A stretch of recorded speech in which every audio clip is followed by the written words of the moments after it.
All right, so this is an update to the video of the Mini Maxx.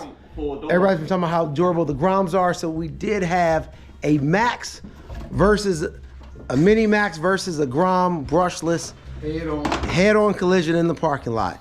So we're gonna see, we got both cars here.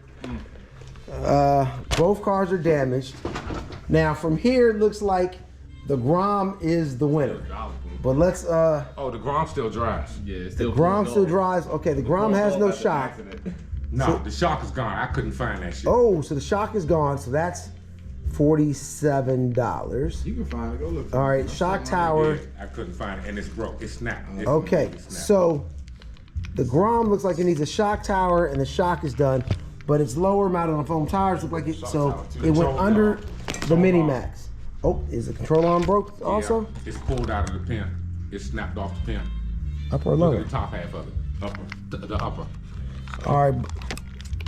Oh, yeah, okay. Well, I think that can go back in. That might not be. Oh, nope, no, that's sheared. Okay. All right, so we got an upper arm, shock tower, and look at the wheel. Shocks, metal shocks. Look All at right. the wheel. Oh, yeah, okay. And wheels cracked, but that's not to the car. That's an aftermarket wheel.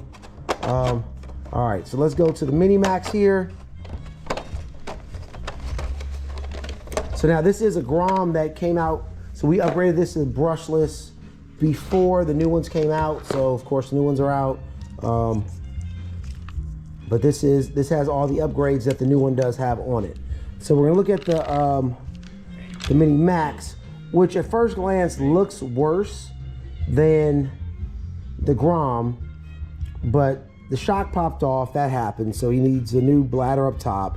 That's a $3 piece. Upper arm is broken. Lower arm might have survived, but he needs the whole front transmission case and housing for the car. So even though the Mini Maxx looks, because this is on limp mode right here, no diddy. Since it's on limp mode right here, it looks the worst of the two, but actually the repair cost is pretty much the same. So all right, so we're gonna put these get these repair forms for these customers, and we're gonna live to fight another day. And welcome to Water for RC. This is what we do. So we'll see part 2 because these guys will be up and running. Probably not today because we hopefully now we're also gonna see who has all the parts availability. So maybe I'll do a little update or last video to see what the parts are gonna be available for each car. But the Grom technically has been out longer, so parts should be easier for that one to come by. But we'll let you know. Thank you very much.